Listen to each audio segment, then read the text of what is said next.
내가 그의 이름을 불러주기 전에는 그는 다만 하나의 몸짓에 지나지 않았다. 내가 그의 이름을 불러주었을 때 그는 내게로 와서 꽃이 되었다. 무슨 시인지 아십니까?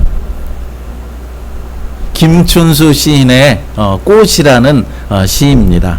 뭔지 모르지만 참으로 아름답고 좋은 시인 것 같습니다. 여기에 나오는 꽃은 무엇을 말하는 것일까요? 아름다움과 가치, 생명력을 상징하고 있고 결국에는 존재 자체를 의미하고 있는 것이죠. 이게 무슨 말이겠습니까? 만약 여기에 100일 후에 잡혀먹을, 우리 사람에게 잡혀먹을 그런 돼지 한 마리가 있다라고 생각해 보시기 바랍니다. 그럼 그 돼지에게 어떤 이름이 있겠습니까? 이름 같은 거는 없습니다. 그런데 그 돼지가 불쌍하고 너무 귀엽게 생겼다고 해서 어떤 사람이 그 돼지에게 이름을 붙여주었습니다. 꽃순이라는 이름을 붙여주었어요. 아주 예쁜 이름이죠. 꽃순이의 이름을 붙여주고 그 이름을 불러주었습니다. 그렇게 돼지의 이름을 부르면서 이제 정성을 다해서 정들여서 키우다 보면 어떻게 되겠습니까? 그 돼지를 쉽게 잡아먹을 수 있겠습니까? 물론 정들여 키웠다고 해서 식용이 되지 않는 것은 아닙니다. 예전에 우리 시골집에서는 개를 한두 마리씩 키웠었습니다. 지금처럼 뭐 애완용으로 키우는 것이 아니라 그냥 식용으로, 특별히 아버지 몸보신용으로 개를 키웠습니다. 우리 아버지는 1년 동안 개를 열심히 키워서 복날이 되면 그 개를 잡아먹었습니다. 그렇게 열심히 밥을 먹이고 또 주인이 부르면은 막 달려와서 꼬리를 반갑게 흔들어 주던 그 개를 개 있지만은 복날을 넘기지 못했다라는 것이죠. 당시 저는 개가 불쌍하다라는 생각은 가지고 있었지만 당시만 해도 개는 저렇게 그냥 우리가 기르다가 잡아먹는 그런 것으로만 생각했습니다. 닭 잡아먹듯이 그냥 개도 그렇게 잡아먹는구나, 그렇게 생각하고 이해했습니다. 그런데 여러분, 요즘 애완견으로 키우는 개들은 어떻습니까? 개를 처음에 입양해 오면 맨 먼저 무엇부터 합니까? 개 이름을 지어서 불러주죠. 개 이름을 뭐라고 아주 예쁜 이름을 지어서 개의 이름을 불러줍니다. 또 밥을 먹이고 똥과 오줌을 가려주고 마치 어린아이, 갓난 아이를 키우는 것처럼 정말로 정성을 다해서 이 강아지를 키웁니다. 그렇게 이름을 부르며 온갖 정성으로 키운 강아지를 잡아먹는다 라는 것은 이 애완견을 키우는 사람들 입장에서 보면은 천인공노할 일입니다. 그렇게 키우는 강아지는 그냥 강아지가 아니라 가족이기 때문입니다. 그렇습니다.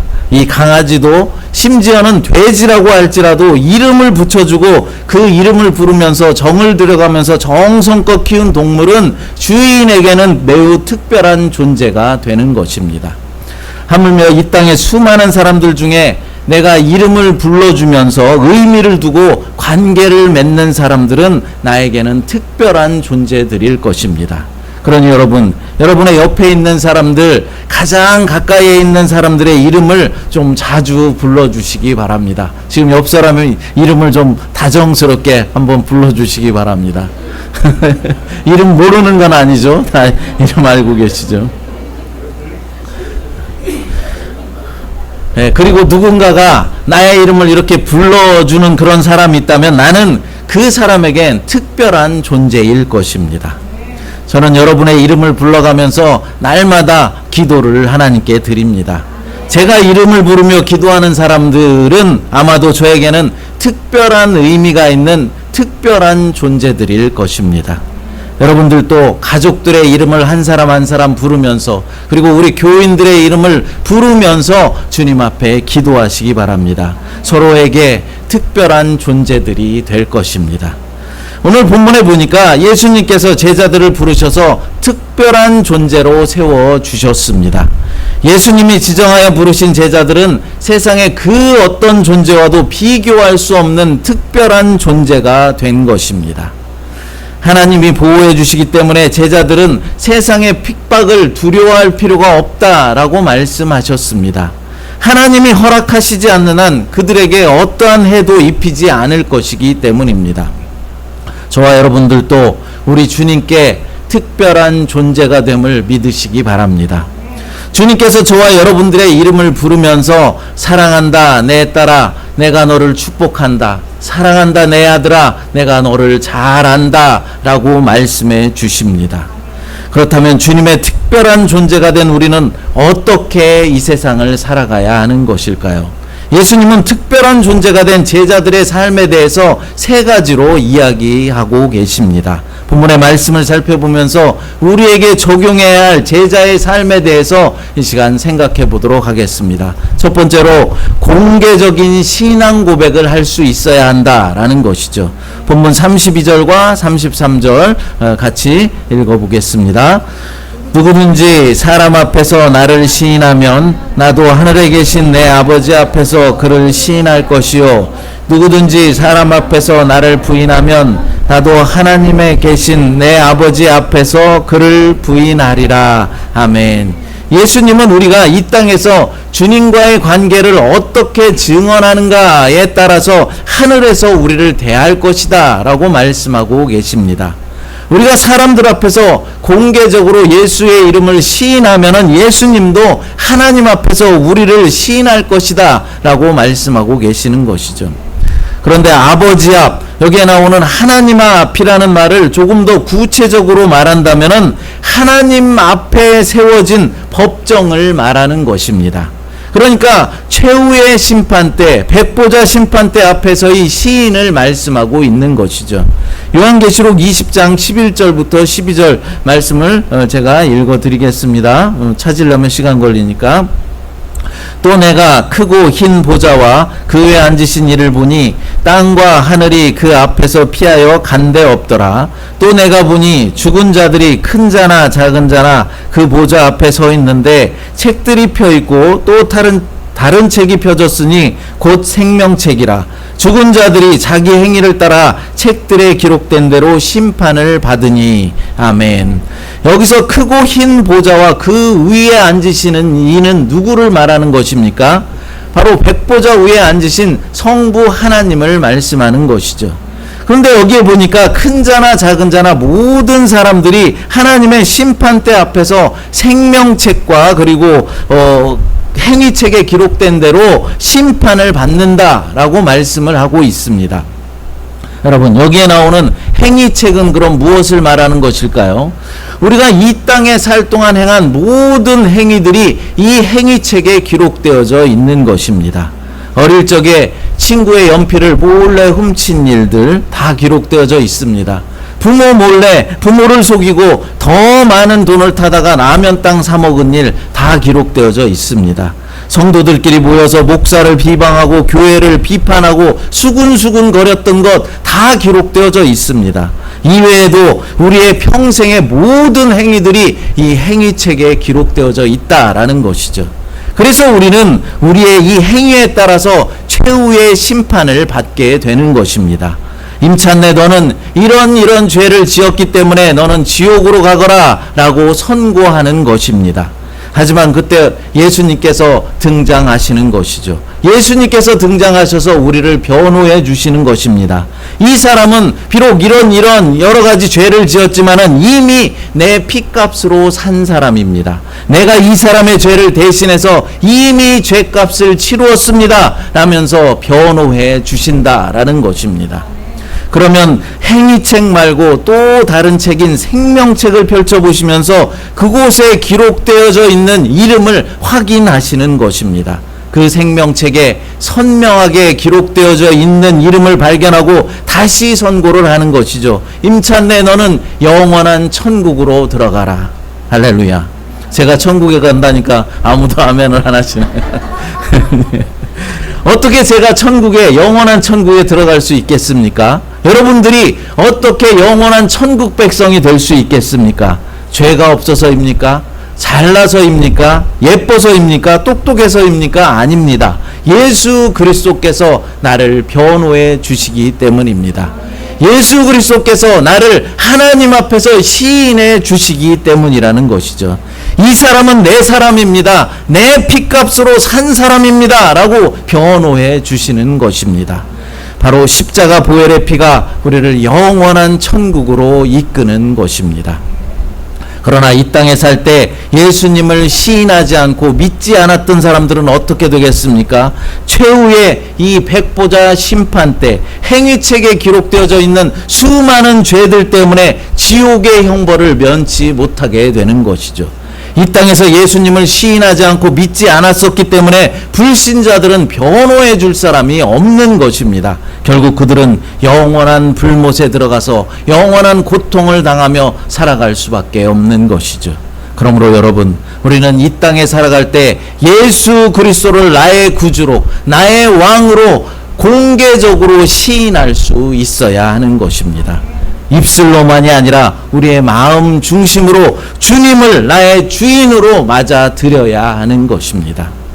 여러분, 우리가 어릴 적에 부모님한테 야단을 맞을 때 야단 맞기 싫고 매 맞는 것이 두려워서 마음으로는 별로 잘못했다라는 생각을 하지 않는데 그냥 그 순간을 모면하기 위해서 잘못했다라고 말한 적이 있었습니다. 저만 있는 게 아니라 여러분들도 있었을 것입니다. 그럼 부모님이 그 영혼 없는 대답, 진심 없는 대답을 정말로 모르셨겠습니까? 아닙니다. 다 알고 계십니다. 이 아이가 진심으로 잘못을 뉘우치고 있구나. 이 아이는 이 상황을 빨리 모면하기 위해서 지금 거짓말을 하고 있구나. 그 상황을 다 아신다라는 것이죠. 하물며 전지전능하신 하나님께서 우리의 진심 없는 믿음의 시인을 모르실 리가 없다라는 것이죠. 여러분, 목사의 눈에도 어느 정도 보입니다.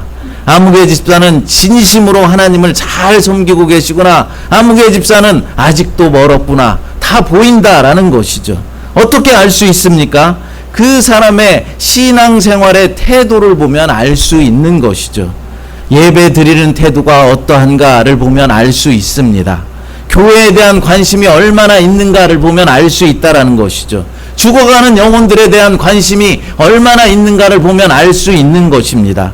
그 사람의 삶의 우선순위가 무엇인가를 확인해 보면 알 수 있다라는 것입니다. 목사만 하는 것이 아니라 웬만한 성도들의 눈에는 다 보이는 것이죠. 그러니 하나님의 눈에는 거짓 시인이 얼마나 선명하게 보이겠습니까? 그러므로 우리는 입술로만의 거짓 시인을 할 것이 아니라 마음 중심에 진심을 담아서 예수 그리스도가 나의 왕이 되십니다. 내 인생의 주인이 되십니다. 라고 고백하며 그 고백에 합당한 삶을 살아내야 하는 것입니다. 그럴 때 주님께서도 최후의 심판대 앞에서 우리를 변호해 주시고 우리를 시인해 주시는 것입니다. 두 번째로, 주님으로 말미암은 가족 간의 갈등도 견디어내야 합니다. 본문 34절부터 36절을 같이 읽어보겠습니다. 34절입니다. 내가 세상에 평화를 주러 온 줄로 생각하지 말라. 화평이 아니요 검을 주러 왔노라. 내가 온 것은 사람이 그 아버지와 딸이 그 어머니와 며느리가 시어머니와 불화하게 하려 함이니 사람의 원수가 자기 집안 식구리라. 아멘. 사람의 원수가 자기 집안 식구리라고 말씀하고 있습니다. 어떻게 가족이 원수가 될 수 있어? 라고 생각하는 사람들도 있겠지만은 불신앙의 가정에서 나 혼자만 진실된 믿음의 삶을 살려고 하는 사람들이 본다면은 이 말을 100번 이해할 수 있을 것입니다. 저의 부모님도 예수님을 알지 못하는 불신자들이었습니다. 과거 대부분 한국의 가정들이 그랬던 것처럼 우리 집도 무슨 특별한 종교를 가지고 있었던 것은 아니지만은 유교적 사상과 샤머니즘 전통을 가지고 있었습니다. 그래서 제 생일이 되면은 어머니는 정성껏 매해마다 시루떡을 해가지고 그것을 뭐 외양간에도 갖다 놓고 장독대에도 갖다 놓고 심지어는 화장실에도 갖다 놓으면서 저의 건강과 안녕을 빌어 주었습니다. 그런 집안에서 최초로 우리 형님께서 이제 교회에 다니기 시작하셨고 예수님을 영접하셨습니다. 그리고 얼마 후에 하나님의 은혜로 저도 이제 교회에 나가게 되었습니다. 더 기가 막힌 하나님의 은혜로 우리 어머니까지 이제 예수를 믿게 되었습니다. 제가 교회에 나가게 된 이야기, 그리고 우리 어머니가 교회에 나가서 예수를 믿게 된 이야기, 그리고 나중에 우리 아버지가 이제 예수를 영접한 이야기, 기가 막힌 간증들이 있습니다. 나중에 기회가 되면 간증할 기회가 있었으면 좋겠습니다. 그런데 우리 형님께서 처음으로 이제 교회에 다니실 때 아버지로부터 얼마나 심한 핍박을 받았는지 모릅니다. 형님이 이제 교회를 가면은 대문을 걸어 잠가놓고 형님이 들어오지 못하도록 그렇게 막으셨습니다. 교회에 다니기만 하면 다리 몽댕이를 부러뜨려 놓겠다라고 늘 아버지가 말씀하시면서 그렇게 핍박을 하셨습니다. 당시 형님에게 아버지는 원수가 되었던 것이죠. 예수를 믿는다는 이유 때문에 가족이 아버지가 원수가 되는 것입니다. 예수님은 제자들에게 생각하지 말라라고 지금 권면하고 계십니다. 제자들에게 생각을 바꿀 것을 요구하고 있는 것이죠. 어떤 생각을 바꾸라는 것입니까? 당시 사람들은 메시아가 오시면 무조건 온 세상에 평화를 가져다 줄 것이다 라고 믿고 있었습니다. 실제로 예수님은 평화를 주시기 위해 이 땅에 오신 분이시죠. 예수님이 주시는 평화는 무엇입니까? 죄인이 회개해 구원에 이르게 하는 평화입니다. 그러니까 죄인들이 회개하고 구원에 이르게 되었을 때 비로소 평화를 누리게 된다라는 것입니다. 하지만 예수님은 이 평화를 얻기 전에 엄청난 혼란과 고난을 겪어야 할 경우도 있다라는 사실을 지금 경고하고 있는 것이죠. 예수님은 34절과 35절의 처음 두 절에서 왔다라는 이 말을 세 차례 사용하셨는데 이것은 이 땅에 오신 목적을 강조해 주기 위해서입니다. 예수님이 이 땅에 오신 목적이 뭐라고 말씀하고 있습니까? 예수님은 이 세상에 화평을 주러 오신 것이 아니라 검을 주러 오셨다라면서 제자들을 당황시키고 있습니다. 오늘날 말씀을 읽는 우리도 당황케 하는 것이죠. 우리는 예수님이 이 땅에 오셔서 우리를 구원해 주시고 이 땅에 평화를 주러 오신 줄로만 생각하지 검을 주러 왔다, 분쟁을 일으키러 왔다라고 생각하기가 어렵기 때문입니다. 예수님은 평화를 주러만 오신 것이 아닙니다. 예수님을 따르는 사람들은 세상의 강력한 저항과 핍박을 받을 수 있다라는 사실을 우리는 깨달아야 하는 것이죠. 매일 평화롭고 매일마다 안전하고 매일 행복하고 매일 건강하다면 얼마나 좋겠습니까? 그러나 성도들은 필요하다면 순교까지도 각오해야 하는 것입니다. 제가 예전에 고 김진규 목사의 순교 이야기를 전한 적이 한 번 있습니다. 김진규 목사는 저와 신학대학원 동기 목사님이십니다. 고 김진규 목사는 충북의 진천교회 선교팀과 함께 이집트에 선교여행을 떠났다가 이슬람 자살폭탄 테러자들에 의해서 이제 순교를 당하셨습니다. 자살폭탄 테러범이 진천교회 성도들이 탄 그 버스 문으로 이제 달려들 때 그들을 온몸으로 막아내었던 분이 바로 고 김진규 목사였습니다. 그 김진규 목사는 그로 인해서 목숨을 잃었지만 진천교회 성도들은 생명을 구할 수 있었습니다. 당시 순교한 목사님에게는 아내와 어린 딸아이가 하나 있었습니다. 여러분, 예수님을 신실하게 믿는 사람들에게 이런 순교와 같은 극단적인 일들이 발생할 수 있다라는 사실을 우리는 알아야 하는 것이죠. 그럼 왜 이런 극단적인 일들이 일어나게 되는 것일까요? 이 세상과 마귀 사탄의 세력은 하나님과 그가 보내신 이들을 미워하기 때문입니다. 그래서 어떻게 해서든지 믿는 자들을 넘어뜨리고 쓰러뜨리려고 그런 끔찍한 일들을 벌이는 것입니다. 그런데 이런 강력한 저항과 핍박이 우리 가정에서 가족들 간에도 일어날 수 있다라는 사실입니다. 자식이 아버지와 딸이 어머니와 며느리가 시어머니와 갈등할 수 있다라는 것이죠. 여러분, 실제로 종교 문제로 갈등을 빚는 가정들이 얼마나 많이 있습니까? 여러 가정들이 이 종교 문제 때문에 갈등을 빚고 불화를 일으키고 있습니다. 그러니까 예수님의 이 말씀은 가족이 우리 신앙생활에 가장 큰 걸림돌이 될 수도 있다라고 경고하고 계시는 것입니다. 믿음의 가정에서 태어난 사람들은 서로 믿음으로 격려하고 축복을 누리며 살아가기도 합니다. 그러나 집안에서 처음 믿는 사람들 혹은 형식적으로 믿는 가정에서 참되게 믿으려는 그런 사람들에게는 가족들의 비난과 방해가 분명히 있다라는 것이죠. 뭘 그렇게까지 열심히 믿으려고 해? 적당히 믿으면 되지. 이런 소리를 듣게 된다라는 것입니다.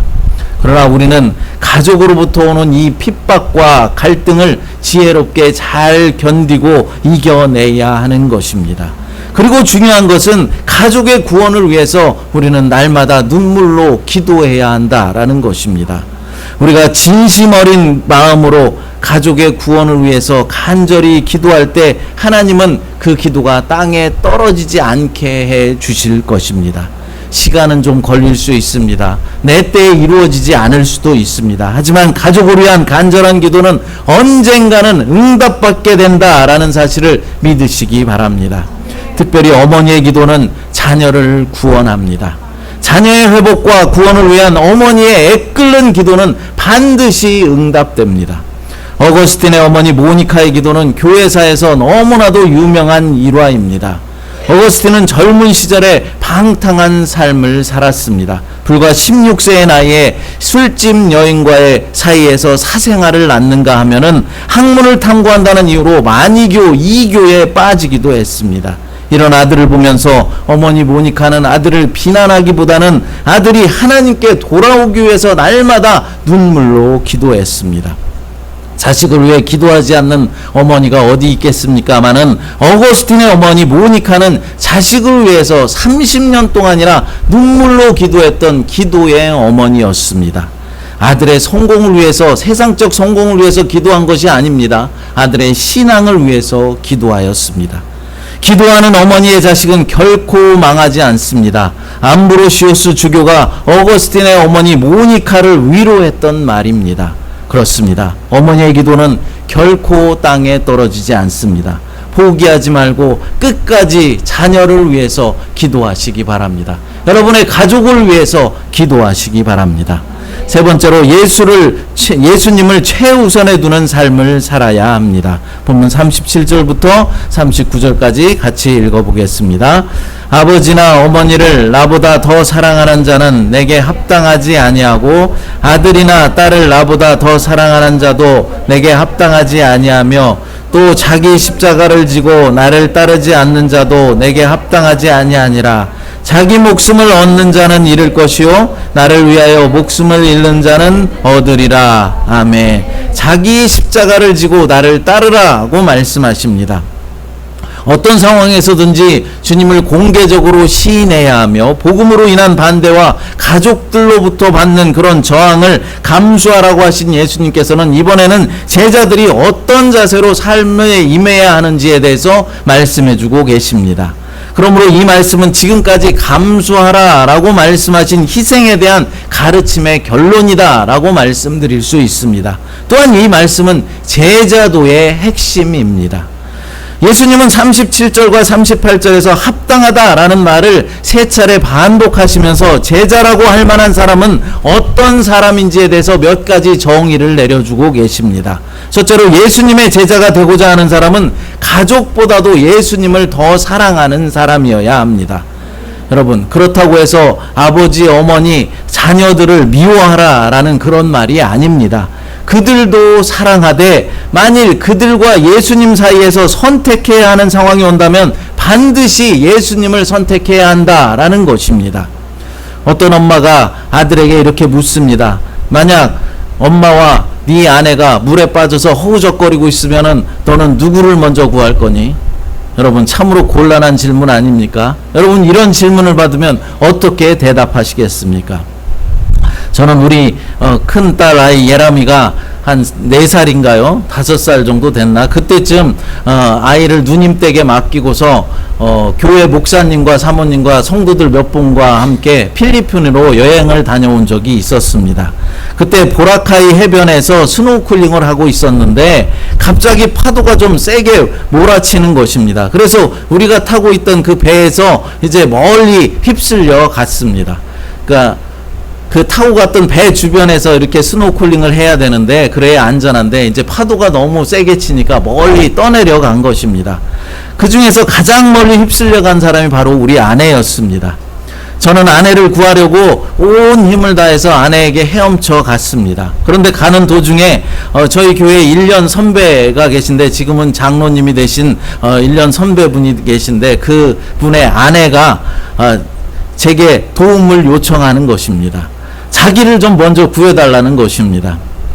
형수는 사실 같은 동네에 사는 동생이었고, 한 살 동생이었고, 교회도 아주 어렸을 때부터 함께 오랜 시간 다녔던 그런 아주 친한 지인이었습니다. 부탁을 드는 저는 이 형수를 먼저 구해놓고 아내를 구하러 가면 되겠구나 라고 생각이 들었고, 형수를 먼저 배까지 끌어다가 이제 안전하게 구출을 했습니다. 그런데 문제는 이제 아내를 구하러 가야 하는데 제 체력이 이미 바닥이 난 상태가 되었습니다. 그래도 어떻게 합니까? 가야 되겠다라고 생각하고 있는데 이미 배에 타고 있던 그 라이프 가드가 위험을 느끼고서 우리 아내를 이제 안전하게 구출해 오고 있는 것입니다. 여러분, 이 일이 있은 후에 저는 어떻게 됐겠습니까? 왜 자기를 먼저 구해주지 않고 다른 여자를 구했냐라면서 엄청난 핀잔을 먹었습니다. 제가 잘못한 것이죠. 여러분, 누구를 먼저 구하느냐가 이렇게 중요하다라는 것이죠. 누구를 선택하느냐가 이렇게 중요하다라는 사실입니다. 우리는 누구를 선택해야 합니까? 바로 예수 그리스도를 선택해야 합니다. 만약 예수님이 아닌 가족을 선택했다가는 핀잔 먹는 정도가 아니라 영원한 생명을 잃어버리게 되는 것입니다. 여러분, 오해하지 마십시오. 기독교는 불효막심한 그런 종교가 아닙니다. 세상 사람들이 그렇게 말하지 않습니까? 기독교는 애비도 없고 어미도 없다, 그렇게 불효막심한 종교다, 그렇게 말합니다. 그러나 그렇지가 않다라는 것이죠. 십계명에 보면은 하나님 사랑과 이웃 사랑으로 두 가지로 이야기하고 계신데, 이웃 사랑에 대한 첫 번째 계명이 무엇입니까? 바로 내 부모를 공경하라 라는 계명입니다. 하지만 여러분, 부모님이 하나님을 섬기는 일을 극심하게 반대한다면 부모님의 말에 순종하는 것이 아니라 부모를 거역하면서라도 하나님을 선택해야 한다라는 것이죠. 부모 공경도 하나님 안에서 해야 하는 것입니다. 부모보다도 더 크신 분이 바로 하나님이시다라는 사실을 우리는 알아야 하는 것이죠. 우리의 삶에서 하나님은 언제나 최우선이 되어야 하는 것입니다. 여러분, 여러분에게 하나님이 언제나 최우선이십니까? 만약 하나님이 최우선이라면 여러분의 모든 문제, 여러분의 가족, 여러분의 자녀들의 모든 문제는 더 이상 여러분의 문제가 아닙니다. 하나님의 문제가 되는 것이죠. 그러나 우리가 하나님을 최우선으로 생각하지 않고 최우선으로 여기지 않고 있기 때문에 늘 내 일이 먼저이고 내 품위 유지를 먼저 해야 하고 내 배 채우는 것이 먼저이고 다 내가 먼저이고 내 가족이 먼저이기에 나의 문제는 그냥 나의 문제일 뿐입니다. 하나님을 최우선으로 우리가 섬길 때 나의 모든 문제, 나의 부모님, 나의 자녀들, 나의 가족이 모든 문제들을 주님께서 책임져 주시는 것입니다. 하나님이 여러분의 삶에 최우선이 되시기를 간절히 바랍니다. 그래서 여러분의 문제도 하나님의 문제가 되시기를 간절히 축복합니다. 둘째로, 자기 십자가를 지고 예수님을 따르는 사람만이 제자가 될 수 있다라고 말씀하고 있습니다. 십자가는 고난과 수치의 상징입니다. 희생과 헌신을 각오하지 않고는 예수님을 따를 수 없다라는 것이죠. 어떤 이익을 얻으려고, 존귀와 영광을 얻으려고, 복 받으려고 예수님을 따르는 사람이 있다면 그런 사람은 생각을 좀 바꾸어야 합니다. 예수님은 이 땅에 오셔서 늘 가시밭길만 걸어가셨기 때문입니다. 그렇습니다. 주님은 고난을 받으신 후에 영광을 받으셨기 때문에 영광과 존귀를 얻기 위해서 예수님을 따르는 사람이 있다면 그 사람들도 먼저 고난을 감수해야 한다라는 것이죠. 자기 십자가를 지고 순교까지도 각오해야 하는 것입니다. 물론 우리에게는 이 일이 너무나 어려운 일이죠. 쉬운 일이 절대 아닙니다. 그래서 아무나 주님의 제자가 될 수가 없는 것입니다. 하지만 주님의 주의 성령이 우리와 함께 해주시면 불가능한 일이 아닙니다. 그러므로 우리는 날마다 성령 하나님께 성령님 나와 함께하여 주시고 나를 도와주시옵소서, 나의 모든 고난을 능히 이길 수 있는 힘을 달라고 늘 기도해야 하는 것입니다. 사랑하는 여러분, 우리는 주님의 특별한 존재들입니다. 주님께서 우리의 이름을 부르시며 사랑한다 내 딸아, 축복한다 내 아들아 라고 늘 말씀해 주십니다. 하나님으로부터 특별한 존재인 저와 여러분들은 특별한 존재에 걸맞게 제자의 삶을 살아내야 하는 것입니다. 어떻게 하라고 했습니까? 첫 번째로 공개적으로 신앙 고백할 수 있어야 합니다. 어디서든지 주님을 고백할 수 있어야 한다라는 것이죠. 둘째로 예수님 때문에 발생하는 가족 간의 갈등도 견딜 수 있어야 합니다. 셋째로 예수님을 최우선에 두는 그런 삶을 살아가야 하는 것이죠. 이 말씀을 여러분 마음판에 깊이 새기시고 하나님의 특별한 존재로서 훌륭한 제자들로 살아내시기를 간절히 축복합니다. 함께 기도하도록 하겠습니다. 하나님 아버지 감사합니다. 우리를 주님의 특별한 존재로 삼아주시고 우리의 이름을 부르시며 사랑한다 말씀해 주시는 하나님의 사랑에 감사를 드립니다. 우리들 주님의 특별한 존재들로서 바른 정체성을 가지고 살아갈 수 있도록 인도하여 주시옵소서. 예수님을 최우선으로 두는 삶을 살기를 소원합니다. 그러기 위해서 주님 때문에 발생하는 모든 가족 간의 갈등까지도 견딜 수 있어야 하며 내게 맡겨주신 십자가를 지고 묵묵히 걸어갈 수 있도록 하나님 인도하여 주시옵소서. 또한 공개적으로 예수님을 시인하며 참된 믿음의 삶을 살아갈 수 있도록 도와주시고 인도하여 주시옵소서. 우리들의 간절히 부르짖어서 기도한 우리의 모든 기도들이 주님의 선하신 뜻 안에서 이루어짐을 믿습니다. 하나님 역사하여 주시옵소서. 예수님의 이름으로 기도드리옵나이다. 아멘.